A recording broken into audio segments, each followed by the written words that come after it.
Welcome back, Shalloners, and welcome back, Swifties and Believers. Yeah, man, we're still talking about this. Today, I want to talk about the continuing saga of Taylor Swift and her feud with, Scooter Braun, Justin Bieber, probably Hailey Baldwin, and now there's a new bro in the mix. That's right. It's a board member from her old record label, Big Machine, who has published a long, not very nice letter on his Twitter calling Taylor a bully and saying she's a liar and she's basically trying to rewrite history, and he's not going to let her get away with it. We're going to go all into this. And more importantly, we're going to break down the psychology behind Taylor's latest fiasco and how we can recognize a covert narcissist and a covert bully in our own lives. Because believe me, they're out there. And some of them are topping the charts. But first, just want to remind you guys that if you have a love question of your own, find me on the Instant Go app. My username is ShallonXO, and click chat to get connected. Also follow me on Instagram at ShallonXO, and be sure to check out my brand new podcast, Girl on Top, where I answer the best questions you guys submitted over the course of the week. So Taylor, I feel like I have done so many videos on Taylor and her victim mentality that I'm running out of things to title these videos. But and I'm like, Shallon, are you really fixated on this girl? What's going on? No, I'm not. She just keeps on with the bullshit. It's not my problem. I'm just reporting the news, people. And I think that in and of itself is the topic. It's like she just keeps going. She just can't stop picking a fight. And you know what I think about when I think about that? Calvin Harris, who, by the way, I've seen his dick pics.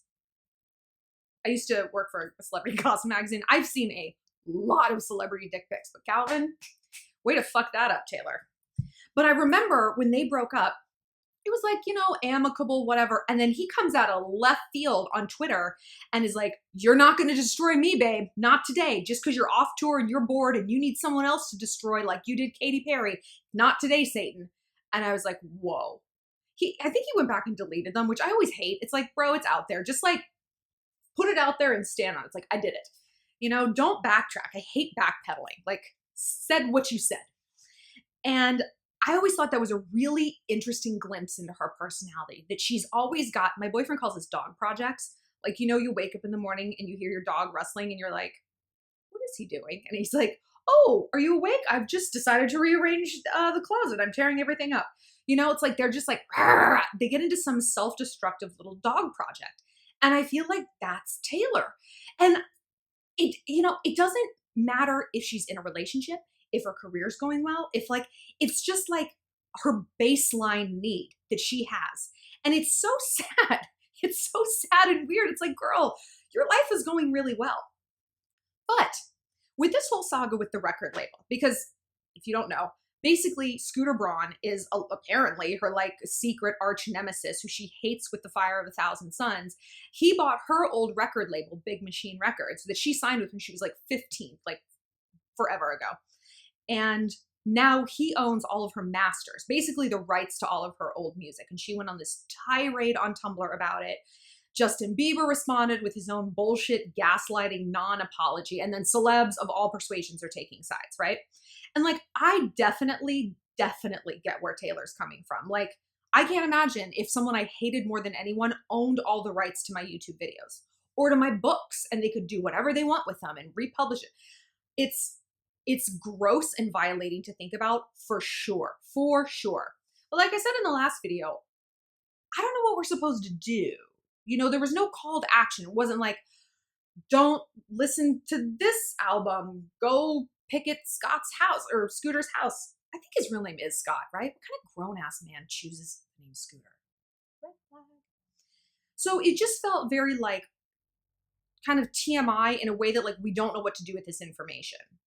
But I definitely am on Team Taylor in terms of her being horrified by this, for sure.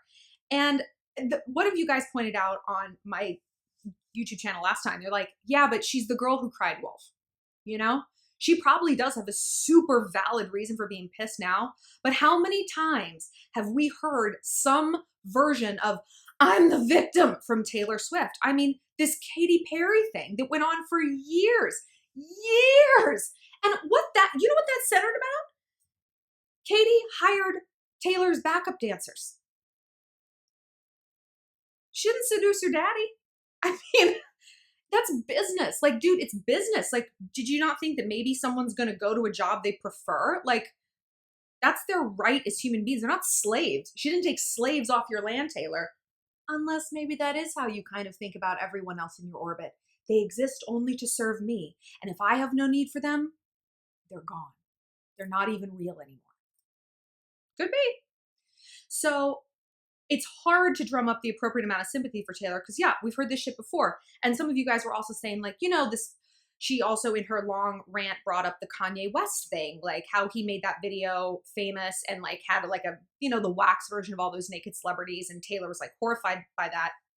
I also get that. I wouldn't appreciate it. All I ask if someone does that is that they make me thin. That's all I ask. You make me as naked as you want, as long as I'm thin. But also remember, Taylor started that shit. Remember? Like, oh, men put us down. Whatever her fucking Grammy speech was that called out Kanye. And then Kim comes in with receipts. It's like, Taylor, I'm sorry you started a fight that you couldn't finish. Sorry Kanye took it to a completely new level. Maybe you shouldn't poke people when you actually don't know what they're capable of. So that brings me to what's going on now. So I want to read you a little bit of these excerpts, and then we're going to get into what we can learn from this because there's actually like a ton of lessons here. Okay. I took some screenshots. Okay. Oh, so good. So this dude, Eric Logan or something, who cares? Just some old white dude. And yes, by the way, I'm like, I don't really need to hear from like another white man weighing in on like literally anything at this point. Like I am so closed for feedback from like white male America. I cannot even tell you.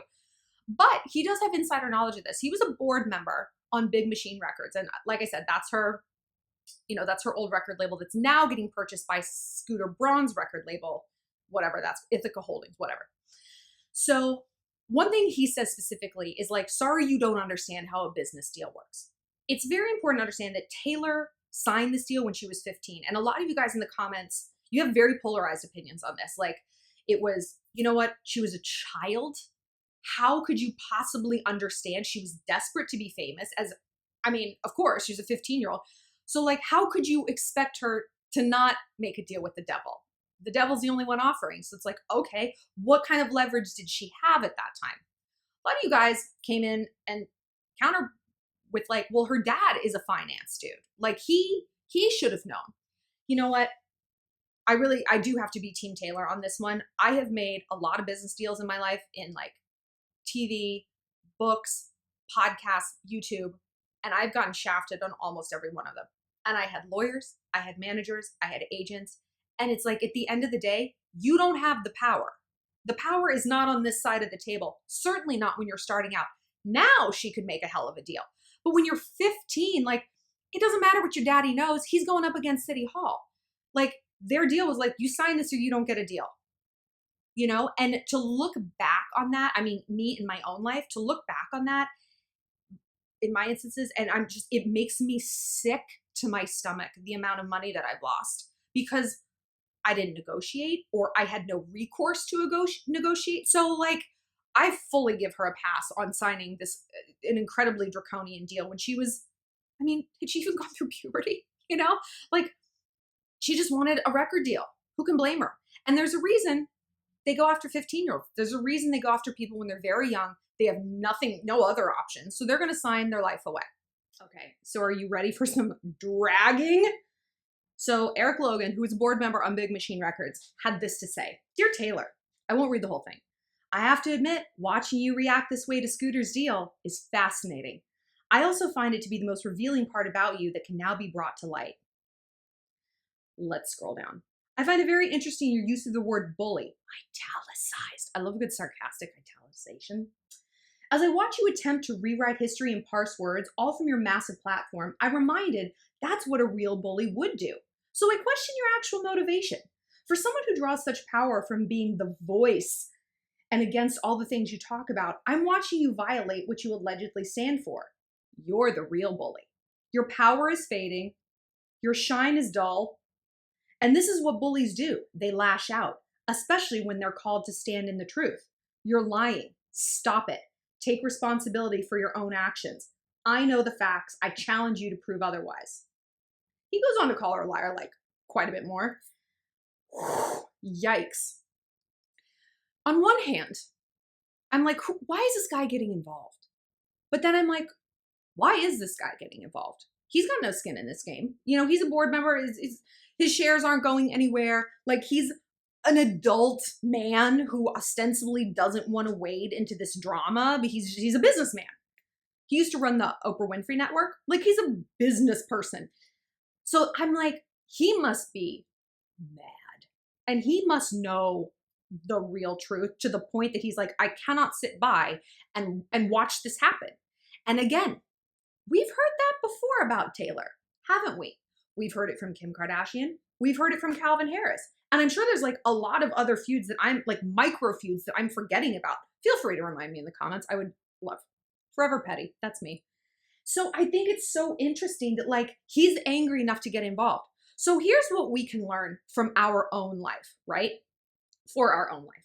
I think it's so fascinating that he calls her the real bully, because when we think of bullies, at least when I think of a bully, I think of like the schoolyard bully, you know, oh, Doyle rules, and they're shoving you against the locker, they're calling you a faggot, they're calling you a slut, whatever it is.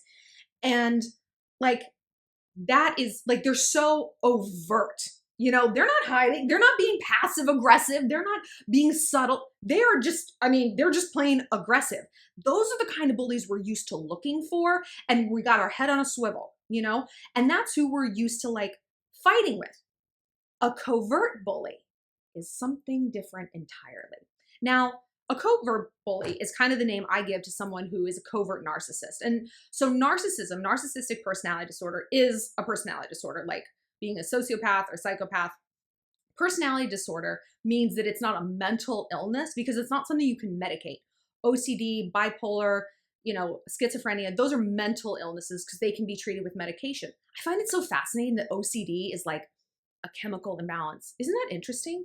I thought it was like a behavioral thing, you know, like you're anxious and you can't stop organizing your corn niblets or something, but it's really interesting.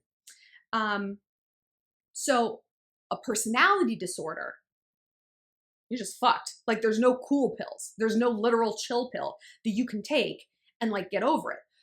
With cognitive behavioral therapy, you can sort of rein in your impulses to, you know, lie and exploit and blah, blah, blah. You can learn how to act in the world.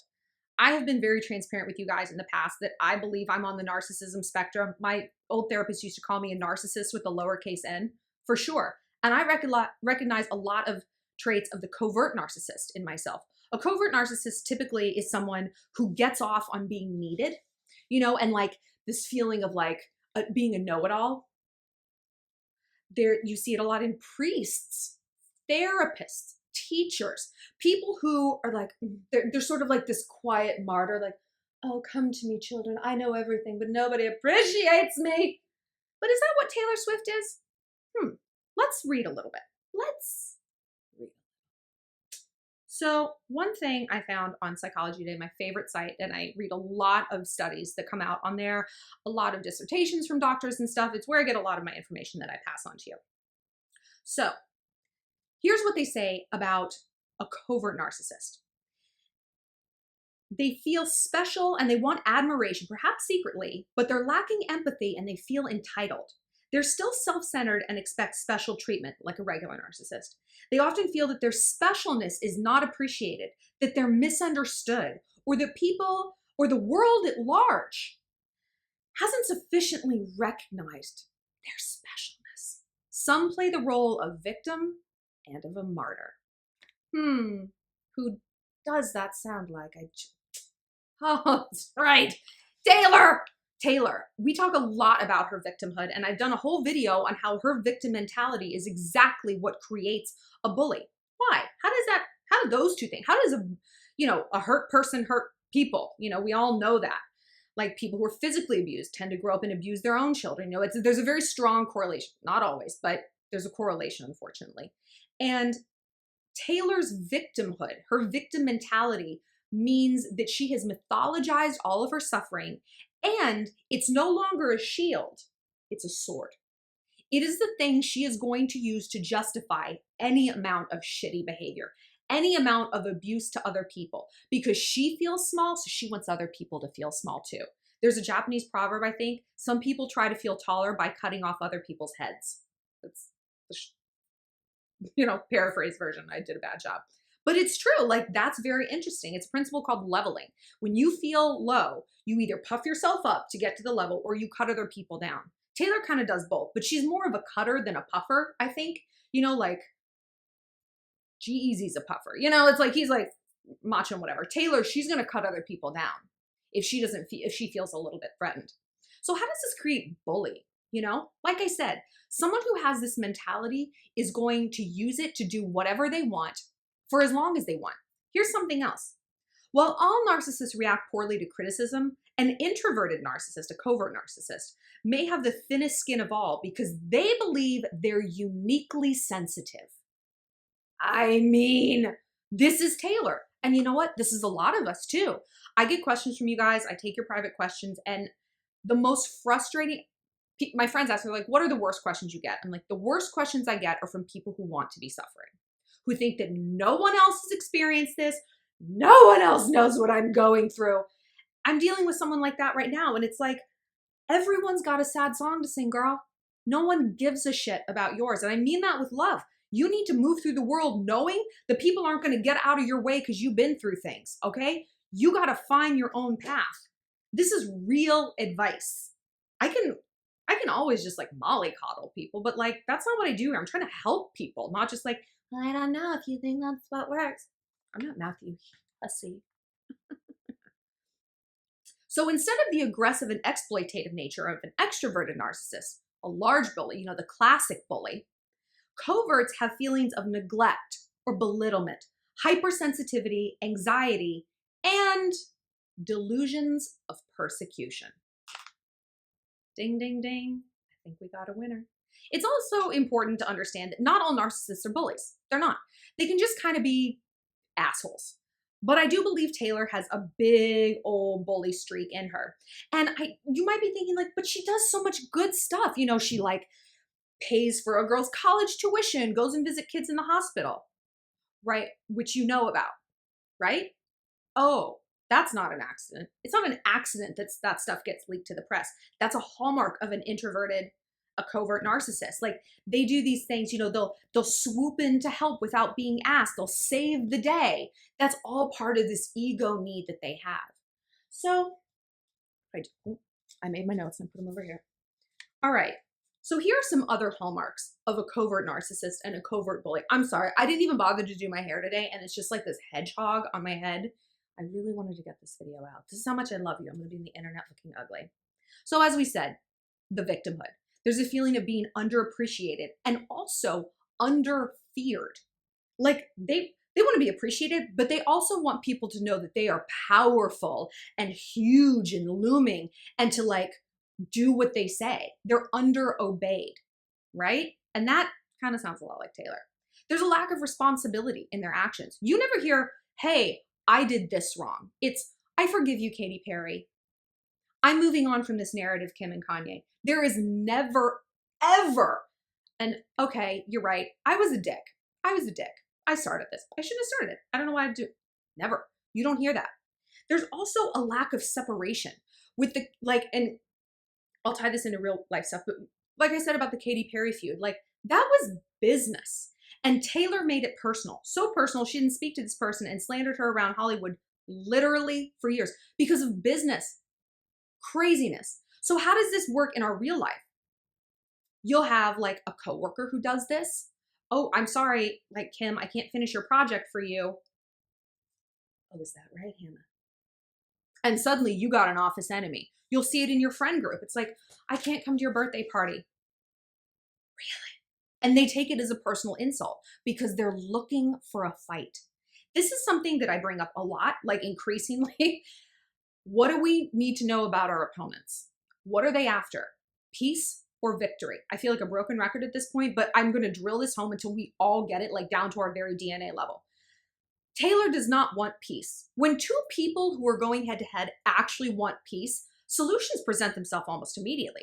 But Taylor wants victory, which is why she's not going to take any responsibility, which is why she's going to take everything very personally, hyper sense of persecution, delusion of unfairness, because she's looking for a fight. She's looking for a fight.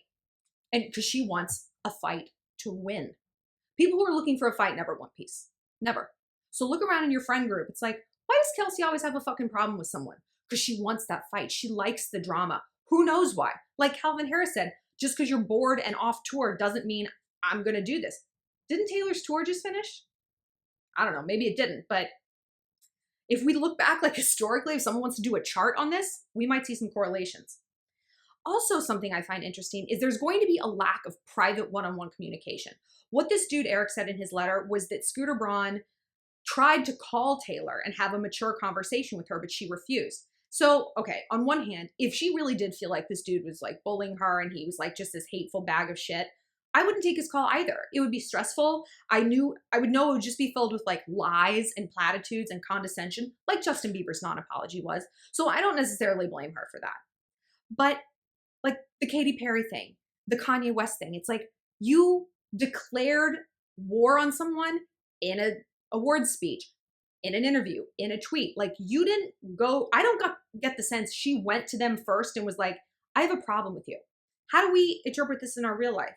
I know you have girls or in your friend group and you have had someone come up and be like, I think Caitlin's mad at you. Caitlin has a problem with you. And you're like, why? What? Like, why are you hearing things through the grapevine that should be heard one-on-one? Because what they want is victory. They want to fight. They want a dog project. That's a bully. They're getting off. They're getting like this sense of aliveness and ego boost and power from you, from this conflict. Healthy people don't thrive on conflict. Taylor's probably not a healthy person. I don't think Scooter Braun is. God knows Justin Bieber isn't. Maybe they're all really weird, but we can learn. Also, there's the element of false narrative, last but not least. Like, they lie. And they remake history. You know, it's really frustrating to deal with these people because unless you have like actual like pieces of paper to pull up and show, it's just like he said, she said, you know, and it makes you crazy. It's also a big gaslighting behavior because you're like, I know we're not in a fight. Like, I know this didn't happen. Why is Caitlin saying this about me? Like, whatever. But that's part of the peace versus victory dynamic. You know, if they don't have a valid argument, they'll make one up. Who cares? Whatever. They just want a warpath. It's interesting if you look at this in the global scale, like the Iraq War. What was the point of that? Oh, the weapons of mass destruction. Okay, did we find any? No. George Bush just wanted his war. So he made up a reason to have one. He's a bully. He's a psychopath. Like, this is also what's happening if we pick another fight with the Middle East. It's like, and I know you guys have been like, don't talk about politics. Okay. So you can be outraged about the micro behaviors that men do in your life. He's ghosting me. He's sending me dick pics. He's blackmailing me with nudes, blah, blah, blah. But when we expand that and pull it out to a global scale where people behave badly, oh, don't talk about it. Don't talk about it. Okay. That's like a person who's obsessed with recycling in their own home, obsessed, but like doesn't give a shit if an oil tanker explodes and kills a bunch of penguins. I don't care. How does that line up to you? If you're not paying attention enough to be like outraged, I don't know what to tell you. I'm not going to shy away from things. I'm here to help people on the micro and on the macro, and you should be too. Because what did we just talk about in our Justin Bieber video? You're not an ally to women if you're only an ally to the women in your particular household. Same with politics. You're not like woke and smart and strong if you only give a shit about what happens to you. You got to think bigger. You got to think outside yourselves. Our lives are actually pretty good. Maybe Taylor's isn't. Nah, it is. I really want to know more of what you guys have to say about this. I think it's so interesting. And I have a feeling this isn't over. And when more news breaks, I'll be here, babies. Because as you know, the devil works hard. Shallon works harder. Find me on the Instant Go app if you want to chat one-on-one and listen to my new podcast, Girl on Top, and be sure to follow me on Instagram at ShallonXO.